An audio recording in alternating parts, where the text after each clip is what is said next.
Radio Corporation of America presents The Magic Key.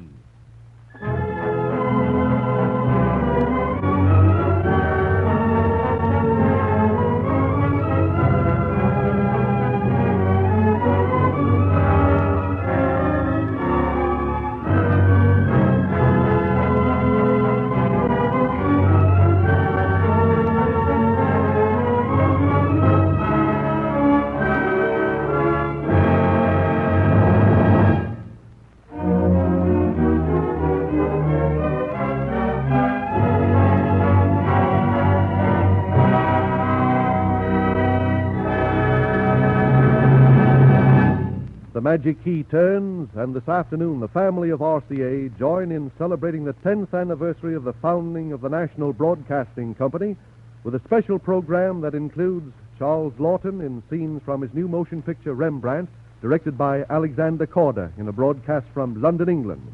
Helen TRAUBEL, brilliant young soprano. The Revellers, one of radio's most popular quartets. John B. Kennedy, NBC commentator, and Frank Black directing the NBC Symphony Orchestra. Mr. Black opens this afternoon's program with the polka from the opera The Botted Bride, a work of the great Czechoslovakian composer Frederick Smetana.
During the past week, the National Broadcasting Company, broadcasting member of the family of RCA, has been celebrating its 10th anniversary over its two nationwide networks.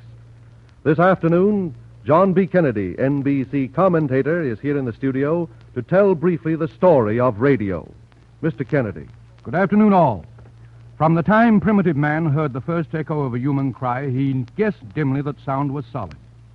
Through dark and stumbling ages, he strove to create newer and pleasanter sound. He made music. For centuries, the genius of man struggled to perfect sound. The great names in music arose, and a superb culture was created. But man was not satisfied.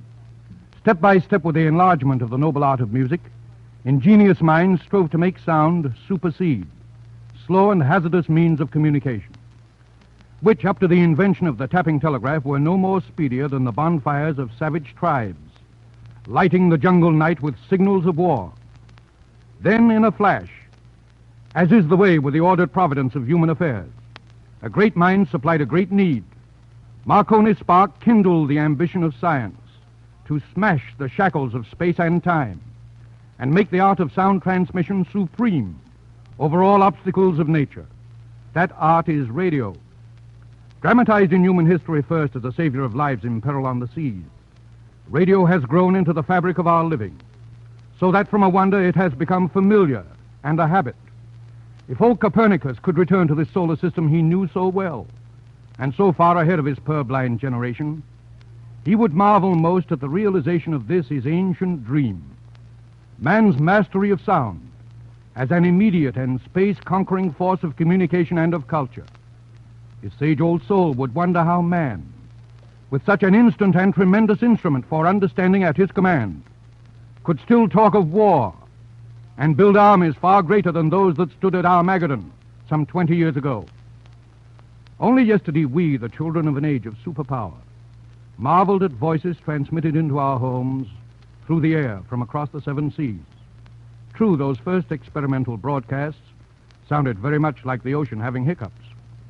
But today, even within the brief span of radio's crowded growth, we accept the smooth reception of music and voices and other sound from all corners of the earth as part of radio's ordinary service. And that is the most extraordinary tribute to this great and dazzling art, that it has so rapidly made the wonders of yesterday the routine achievements of today and the basis of greater wonders for tomorrow.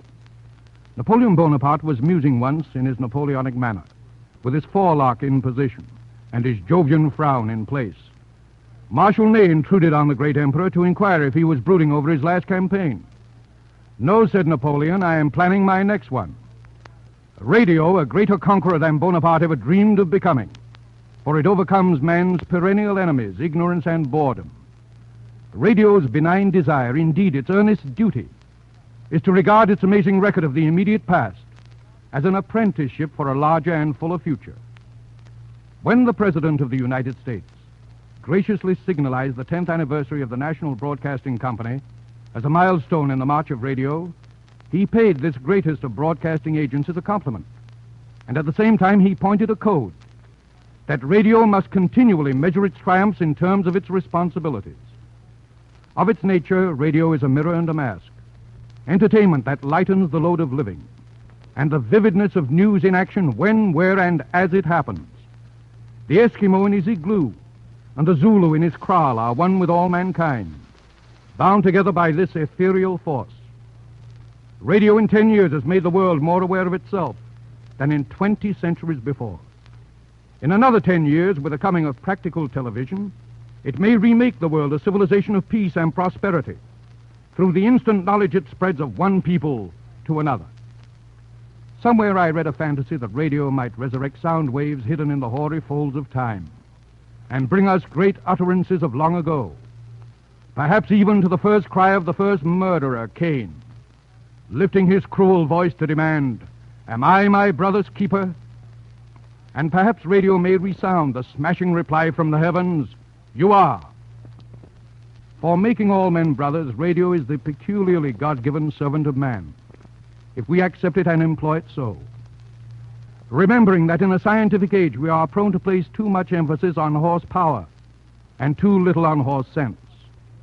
That instead of bragging too much that we are the children of superpower, we may progress further and faster with the science at our hands, if in humility we remember that we are the children of a supreme power.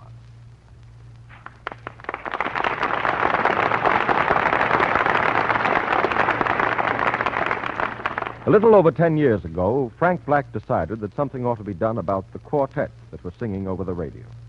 The great NBC radio network was in the process of development. Musical America was adapting itself to the new technique of broadcasting, but most quartets were better suited to the barbershop than to network radio. Mr. Black realized that the fault lay not with the singers, who were often talented and well-trained, but with the musical arrangements that they were using. So he began making his own arrangements for radio's most talented group of singers. It was a happy musical marriage, and out of it developed a great quartet, the REVELLERS, now known throughout the world. Through these 10 years, Mr. Black has been the guiding hand behind the REVELLERS, and he still makes the arrangements that have been so important to the success of this celebrated group. The Magic Key of RCA turns to the REVELLERS Quartet and to Frank Black, who will accompany them at the piano.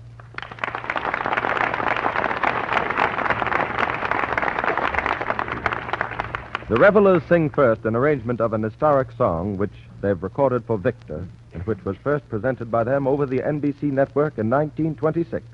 Oh, Miss Hannah.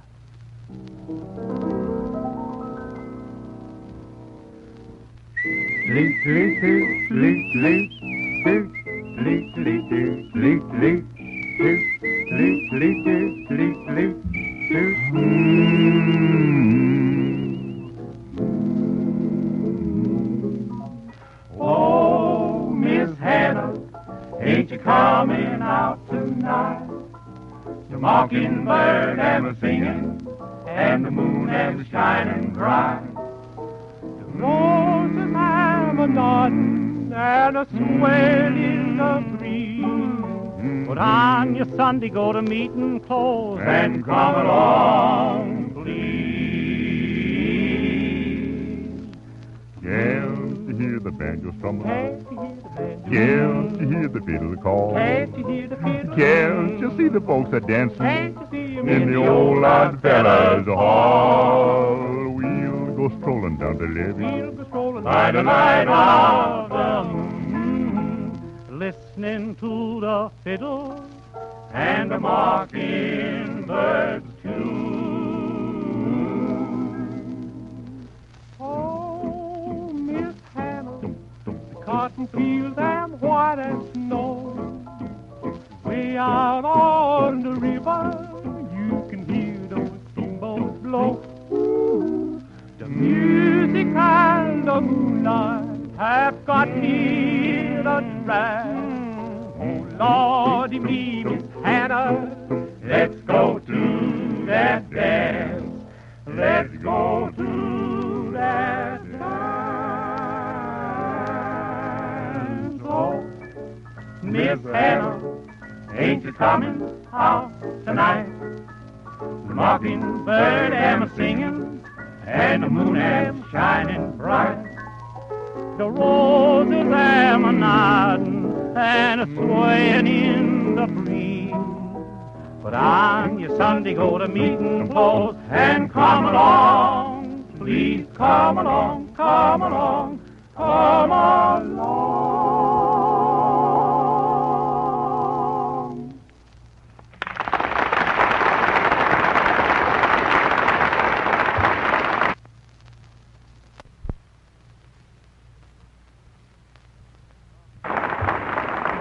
From Miss Hannah and 1926 to today, and the REVELLERS singing Jerome Kern's success from Swing Time, The Way You Look Tonight.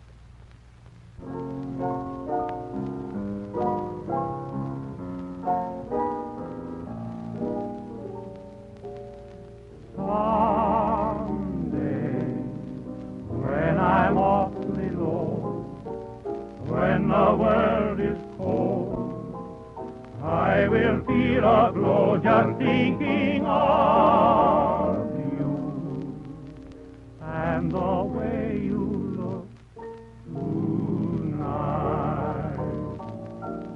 I love you, oh, but you're lovely with your smile so warm your cheeks so soft. There is nothing for me but to love you, just the way you look tonight. I love you with each word your tenderness grows, tearing my fear apart. And that laugh that wrinkles your nose touches my foolish heart. Lovely, never, never change. Keep that breathless charm. Won't you please arrange it, 'cause I love you just the way you look tonight. And if you ever change, I love you just the same, dear. With each dear word your tenderness grows, tearing my love apart from me. That little laugh that wrinkles your nose touches my foolish beating heart.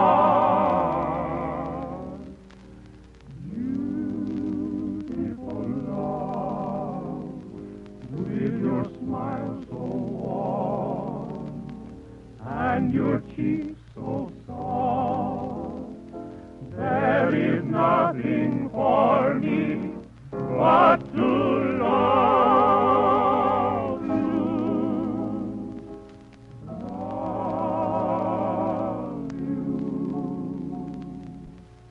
love the way you look tonight,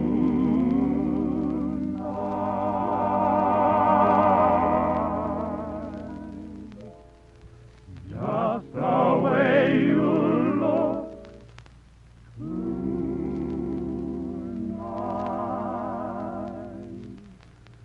deep in my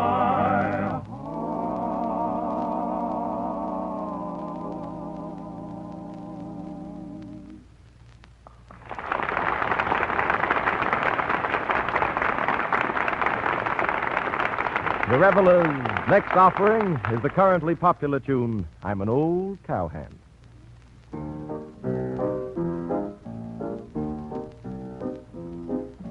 Yippee-yi-yo-ki-yay, get along, I'm an old cowhand from the Rio Grande, but my legs ain't bold and my cheeks ain't tan.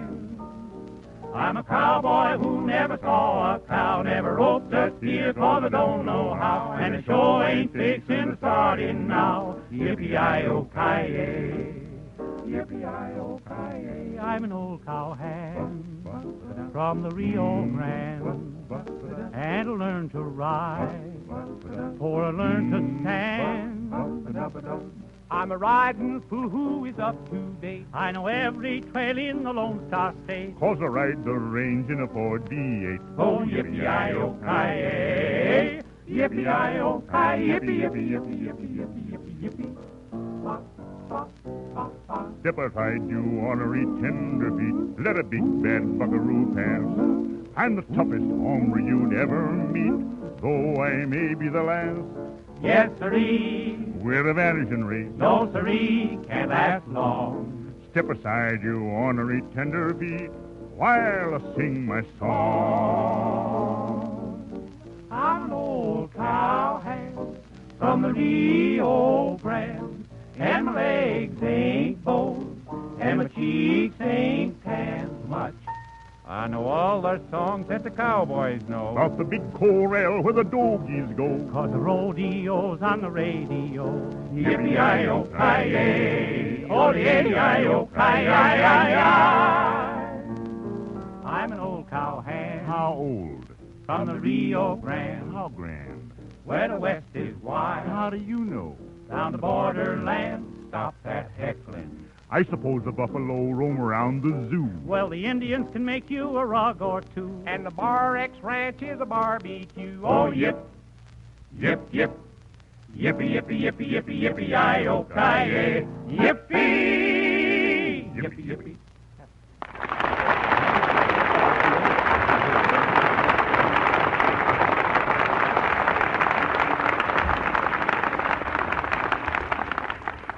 A birthday cake with 10 candles might go into every home in America today. For today we celebrate the 10th anniversary of the National Broadcasting Company, an event of interest not only to the family of RCA, but to all America. No organization in history, perhaps, ever came to be so constant a visitor in so many homes, because the National Broadcasting Company has consistently sought to live up to a promise made 10 years ago to provide the best programs available for broadcasting in the United States.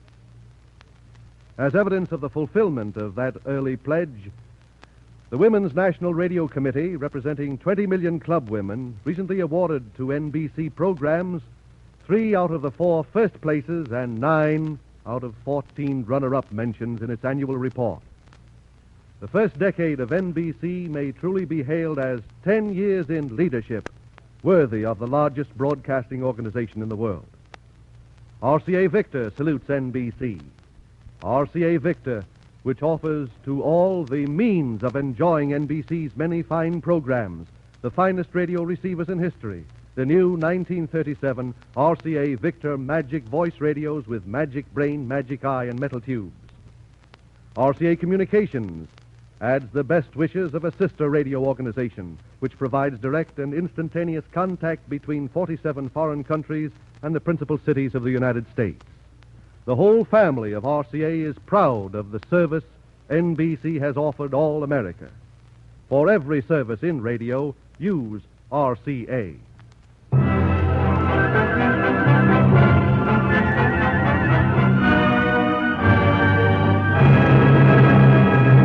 The 43rd opus of the German composer Ludwig van Beethoven was the music for the ballet The Men of Prometheus, which was first produced in March 1801. This afternoon, Frank Black and the NBC Symphony Orchestra will play the overture from the Prometheus Ballet.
One of the greatest interpreters and conductors of Beethoven music is Arturo Toscanini, former conductor of the New York Philharmonic Symphony. Shortly before Mr. Toscanini retired to Europe last year, he made a Victor recording of Beethoven's Seventh Symphony. This magnificent work, superbly recorded by the New York Philharmonic Symphony under the direction of Arturo Toscanini, is now available in an album of 5 double-faced records at RCA Victor dealers everywhere.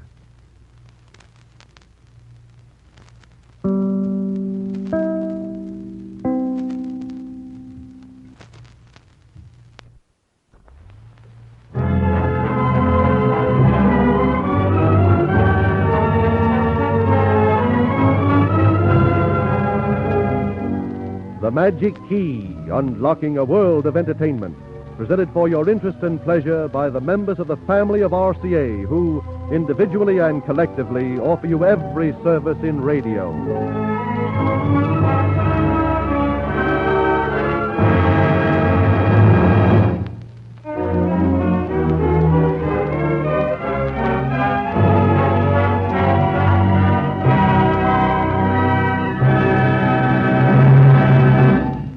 It is fitting on this program dedicated to the founding of the National Broadcasting Company that we should include the name of Helen TRAUBEL, for it was through the facilities of NBC that the voice of this young American soprano was made known to the nation. In 1925, she made her first important concert appearance as guest soloist with the St. Louis Symphony Orchestra. Since then, she has become a favorite guest soloist with many of America's leading symphonies, including the Philadelphia Orchestra, the Minneapolis Symphony Orchestra, and the New York Philharmonic Symphony. A few years ago, Miss TRAUBEL entered radio, and through the nationwide networks of NBC, she has gained millions of friends and admirers. Today, we welcome her third appearance on this program during a year. The Magic Key turns to Helen TRAUBEL.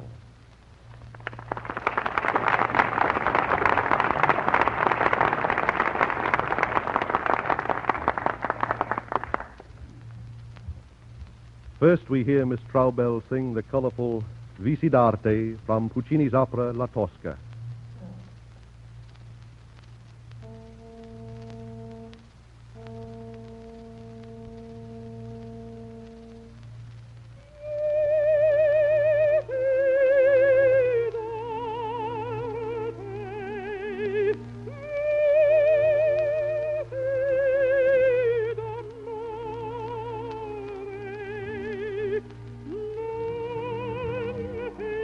Thank you.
Helen Traubel's next selection is from the pen of Frank LaForge, one of the important young American composers whose American folk music has won critical praise throughout the United States.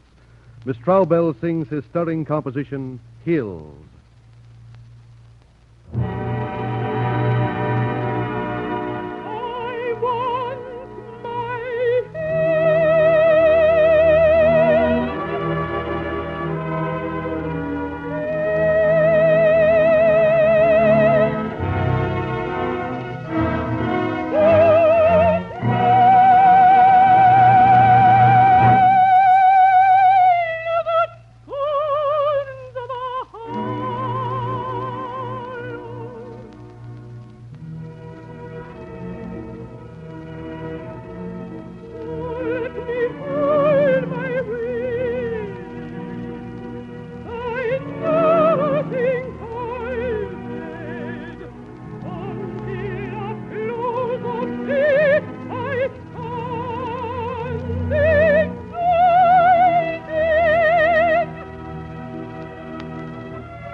Few people know that The Last Rose of Summer was originally an Irish folk tune called The Groves of Blarney, to which the beloved Irish poet Thomas Moore fitted his poem, The Last Rose of Summer.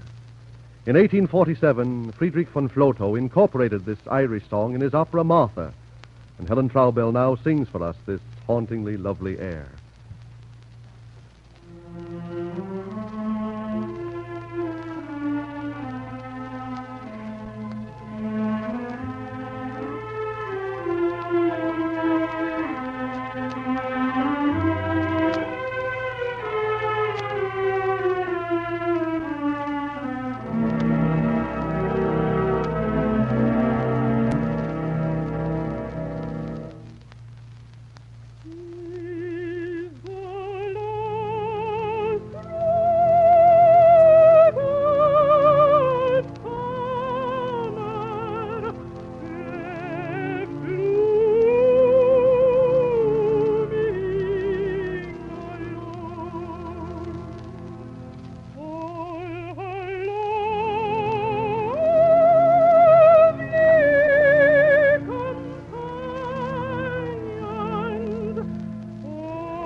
You've seen him in Mutiny on the Bounty, in The Barretts of Wimpole Street, in The Private Life of Henry VIII.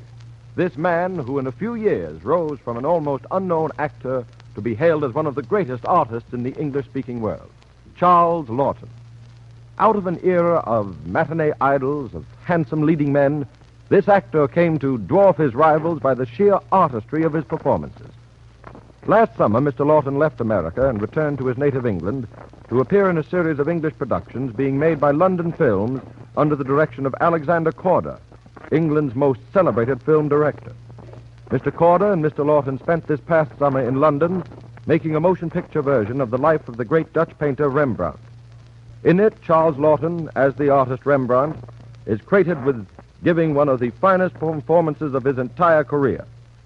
Directed by Alexander Korda and featuring a notable cast that includes Gertrude Lawrence and Elsa Lanchester, the picture Rembrandt will be released to American audiences within a few weeks.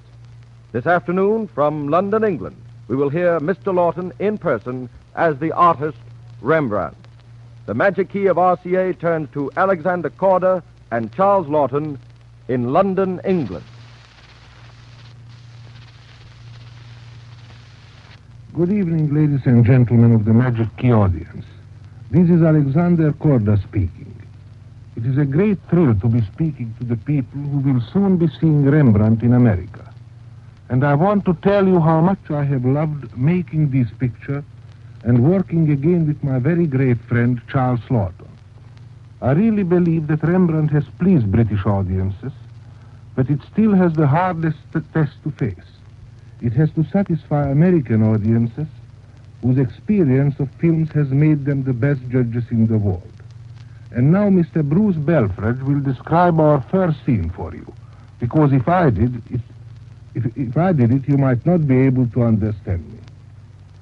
The film Rembrandt tells the story of the life of a man who was loaded with the burden of genius. All his life he had to paint, not always because he wanted to, but because he was driven to paint by something he could not control and often could hardly understand.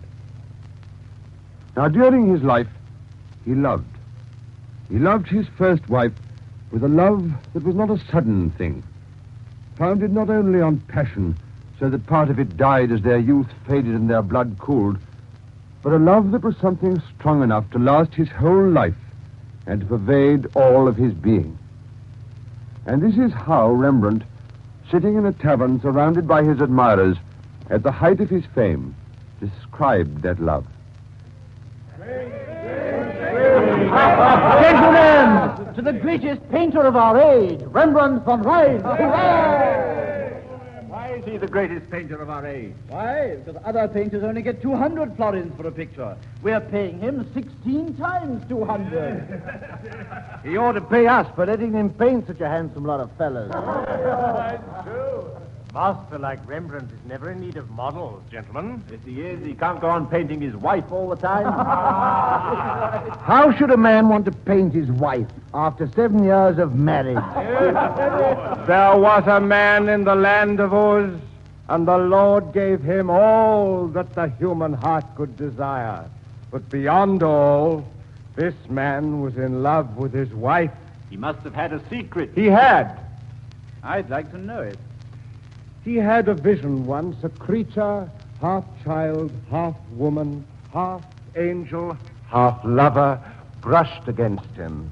And of a sudden he knew that when one woman gives herself to you, you possess all women.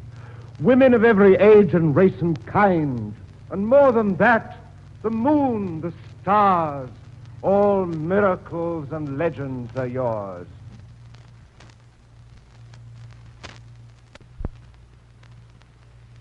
The brown-skinned girls who inflame your senses with their play, the cool, yellow-haired women who entice and escape you, the gentle ones who serve you, the slender ones who torment you, the mothers who bore and suckled you, all women whom God created out of the teeming fullness of the earth, are yours in the love of one woman. How? Throw a purple garment lightly over her shoulders, and she becomes a queen of Sheba. Lay your tousled head blindly upon her breast, and she is a Delilah waiting to enthrall you. Take her garments from her, strip the last veil from her body, and she is a chaste Susanna, covering her nakedness with fluttering hands. Gaze upon her as you'd gaze upon 1,000 strange women, but never call her yours, for her secrets are inexhaustible. You will never know them all. Call her by one name only. I call her Saskia. Saskia! But Saskia died. And it was soon after this that Rembrandt painted a picture which hangs now in Amsterdam. If any of you have been to Amsterdam, you have undoubtedly been to see it. As it is to see this most famous of all paintings that thousands are drawn to Amsterdam every year. It is the picture called The Night Watch. But when Rembrandt painted it, it was an utter failure. People laughed at it. And when Rembrandt saw how his work was received, he went home and got drunk with his pupils. He began to see that he had to be faithful to something inside himself, that he had not time in his life to try and please other people. You're a good lad, Fabricius. Oh, you're a good lad. And you must leave me for a better master. I'll never leave you, master. Oh, Never. For a better master, I said. You're the greatest. You... Every man has a destined path. If it leads him into the wilderness, he's got to follow it with his head high and a smile on his lips. You are following the right path, master. You've known success. Oh, what is success? The merchant can reckon his success in money, the soldier in victories, but my world is insubstantial. I live in a beautiful, blinding, swirling mist. The world can offer me nothing. What I need is a woman I can call my wife. At that time, Rembrandt was very unhappy. He'd wanted a wife, but the woman he found turned out to be a shrew. Her constant ill temper made his life unbearable and drove him from his home back to his father's house in a mill near Leiden. But he found he could no longer take pleasure in the simple things he was brought up to as a child. He was a man with no place to go, and he realized that though his life in Amsterdam held no happiness for him, he would have to go back there. And then, quite unexpectedly, he found his last and greatest love, Hendrika, the young kitchen maid. When he got back from Leiden, he found her working in the courtyard of his home, and he took her upstairs straight away and painted her portrait. Who are you? I'm the maid. How long have you been here? 4 weeks. Haven't seen you before. Where's the, housekeeper? Oh, she's gone to church. It's Sunday. Oh, yes, it's Sunday. Oh. Yeah. Come with me. Take off your shawl. Here, you needn't be shy. And you mustn't be frightened if I look at you. I'm not looking at you as a man looks. I'm a painter. Painters have a different way of looking at things. You must imagine that I look at you in the same way as the water with which you wash yourself, or the air you move in, or the light that shines on you. That sees you, you know, all the time, even when you're quite alone. Now, you mustn't even know I'm looking at you. You must pretend I'm not in the room. Well, I've disappeared behind the canvas. Now, make yourself comfortable. Are you warm enough? Yes, but I ought to be cleaning the vegetables. We shan't need any vegetables today. What's your name? Hendrikje Stoffels Hendrikje. You're from the country? from Zeeland. My mother has a little farm. Why did you leave the country? I don't know. I didn't want to stay at home. Well, I'm glad you came, Hendrikje. But Hendrikje died, and Rembrandt was left alone in the world, unloved, unhonored. He never sold a picture, but the great force within him drove him to go on painting and painting and painting. One day in the last year of his life, he was picked up in the street by a crowd of wealthy young artists, lusty, full of their own health and vigor and good spirits, who, as a joke, took him for a drink.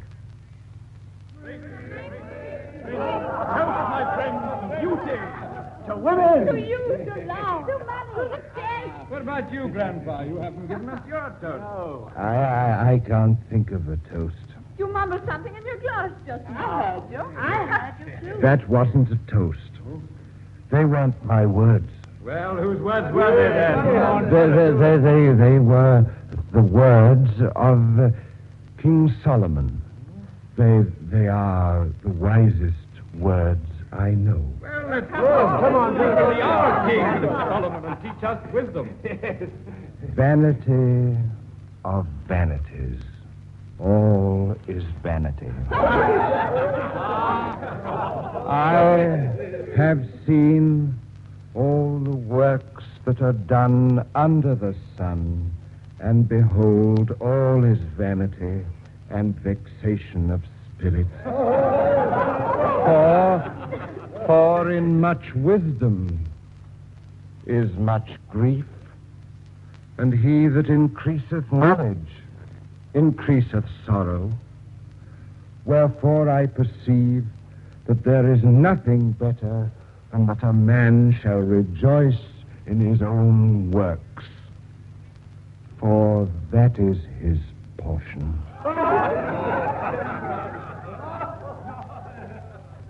And that was the sum of all that Rembrandt had learnt about life, through suffering and working and loving, through knowing fame and admiration, and neglect and poverty. Hello.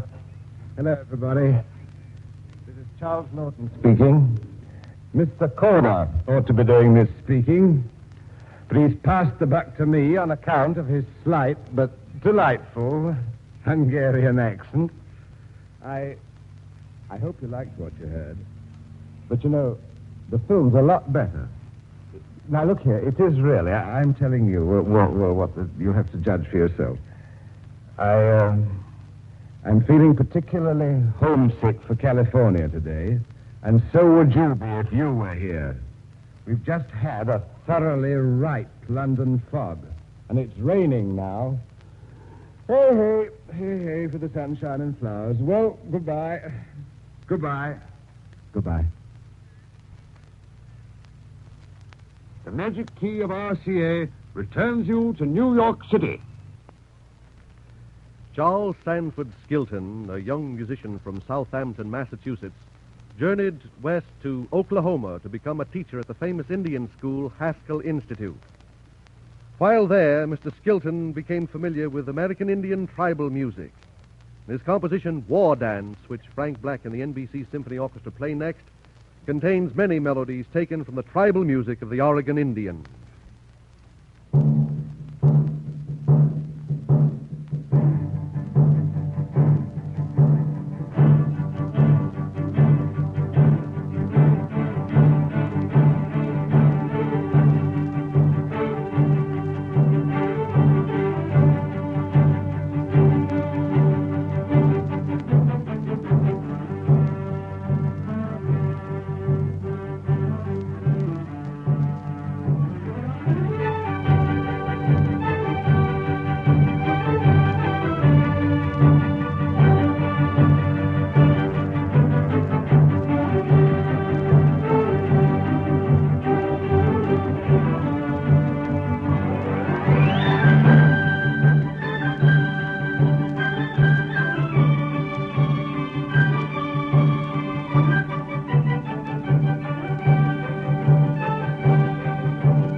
Just as your eye can tell you in an instant the vast superiority of current automobile models over those of a few years ago, so can your ear detect the progress made in radio manufacturing during the past several years. More than a decade of progress is represented in the radio sets RCA Victor has created to celebrate the 10th anniversary of the National Broadcasting Company. As a fitting tribute to 10 years of broadcasting leadership by this fellow member of the RCA family, RCA Victor presents the NBC 10th anniversary models.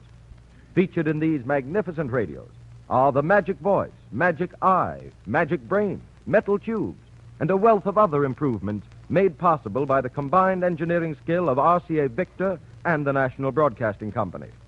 Back of these sets is the experience of RCA Victor, world leader in reproducing and recording sound, and the unmatched knowledge of NBC, the oldest and largest broadcasting network. Hear the NBC 10th anniversary models before you buy any radio. See the advantage of owning a radio set that is RCA all the way. At your RCA Victor dealer, you'll also find 13 other RCA Victor models priced under $50, and a total of 28 different models priced under $100. Why not see your RCA Victor dealer tomorrow? He'll gladly arrange convenient terms of payment and a liberal trade-in allowance.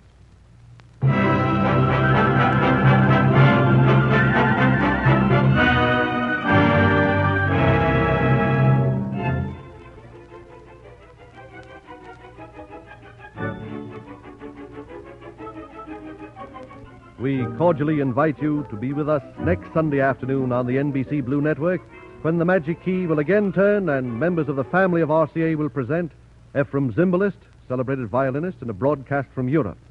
Carl Brisson and Ruby Mercer, stars of Sigmund Romberg's latest musical production, Forbidden Melody. Tommy Dorsey and his popular Victor Recording Dance Orchestra, and Frank Black and the NBC Symphony Orchestra.